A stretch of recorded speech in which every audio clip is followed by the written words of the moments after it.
approximately 10:47 a.m. this morning. We had some officers running a warrant, a felony warrant, aggravated robbery warrant. Officers from the North Belt Division, our crime suppression team. They pulled up in front of the residence just up the street.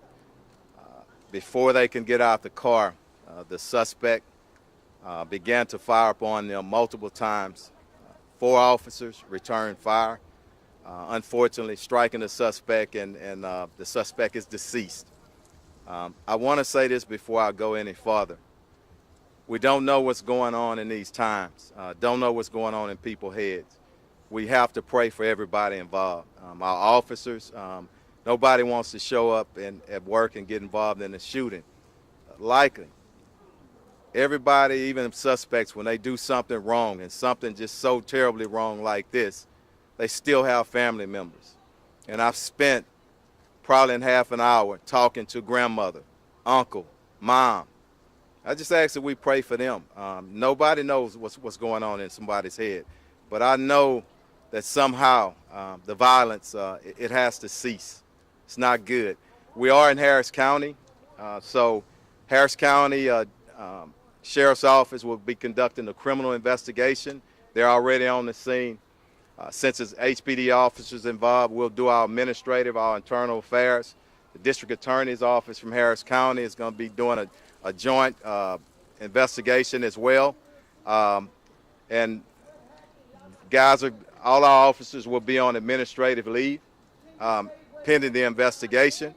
So that's where we are right now. And again, pray for the families, pray for our officers, pray for everybody involved. And we're going to pray that there's peace in our city. I think it's time, and I want to coordinate. One thing about the Houston region, we're a strong spiritual region. And I want to call upon to have something organized in our community with all our faith-based leaders, asking for prayer that some of this violence can cease. But we're open up for questions. And I'm sorry, I'm standing here with both Assistant Chiefs Noel and Assistant Chief Cantu. Questions? What can you tell us about the suspect, Chief? I just, African-American male, and I'll get his age. We're not going to release his name right now. We're still, as you can see, family members are still coming, and we want to be respectful of that. How volatile is it over there? How volatile is it over there? We heard it was very emotional, and we should expect that. You know, people love their loved ones. They don't have the full story yet. I tried to explain some things to them, but it still hurts. That's still a loved one, and we understand that. And I want to commend the officers that was out here being patient and respectful to family members, even in the light of tragedy. Felony arrest warrant, you said? Yes, it's felony robbery warrant right now. That's all I have. And immediately once they showed up here to try to serve him, they were met with gunfire. Yes. Have you had a chance to review video of this incident yet? Not entirely, just really briefly. And I always caution, it's preliminary investigations. To properly review that video, it's hours and hours, and we're not there right now. What kind of robbery was he involved in? I'm not sure of all the information on the warrant. I just got here probably about an hour ago and spending most time with the family members. How are the officers doing? They hanging in there, Mario. Thanks for asking, but again, it's just tough on them. Our men and women, they sign up to serve. They don't sign up, to get involved in incidents like this, but it's part of the job sometimes. Can you give us the age range of the suspect? I'll get it for you. I don't have his exact age. How about Okay? the officers that were involved in the shooting, sir? 3 to 4 years seniority. That's what I know at this time. We'll send out names and ages here sometime today. Do you know how many shots were fired? I don't know. Multiple shots. You can see the markers down there. Multiple shots. Did you recover a weapon on the person who was shot? Yes, understand it's multiple weapons on the scene. And was there any type of, obviously this has been a concern of late, you discussed it just 10 days ago, just over a week ago. Was this gun modified in any way? I'm not sure, but if it is, we definitely want to report to that, because that's a problem in our city and our region, as well as other regions in the nation. Did the officers say they were met with automatic fire or just gunshot? They didn't say right now, and I don't want to speculate on it. Next question. What can you tell us about the team that was serving the warrant? Part of a task force? It's our crime suppression team from the North Belt Division.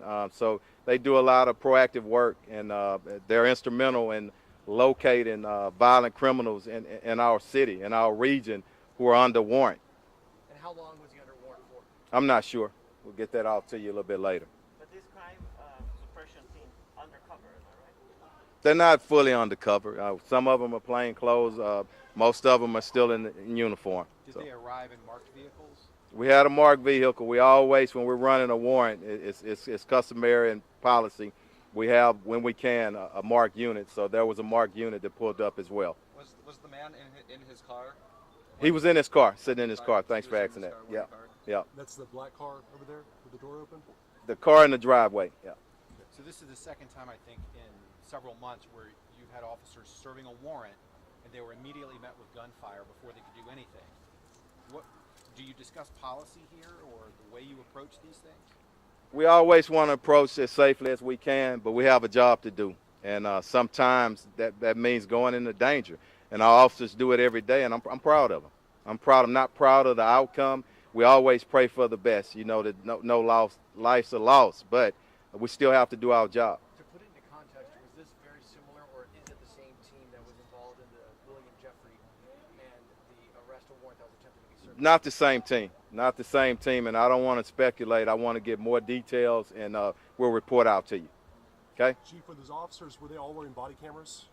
Yes, I think everybody had on body worn camera. I know that there's a number of body worn cameras out there, and we're reviewing it. That's part of the investigation. Do you have any information you can provide on the felony robbery that the warrant was for? I don't have that information right now, but we'll get that out to you because I do want to hold up out of respect to this family, and it's a spiritual family.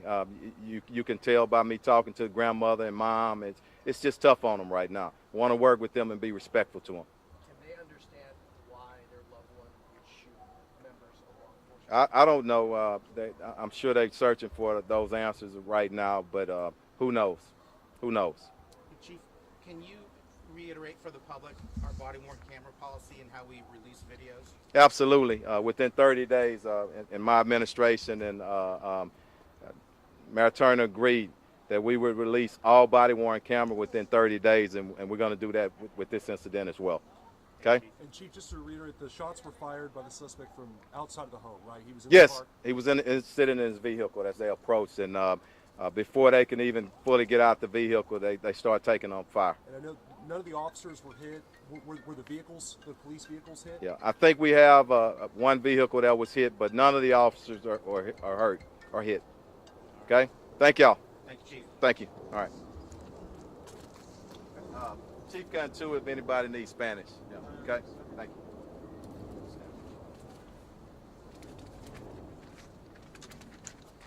Buenas tardes, soy Patricia Catú, asistente de jefe de policía, aquí con nuestro jefe, Chief Finner, y nuestro asistente, Belinda No. Aquí a las 10:47 llegamos a la cuadra de 800 Oak West Drive para servir un orden de arresto para un delito bien grave de robo. Cuando llegaron los oficiales inmediatamente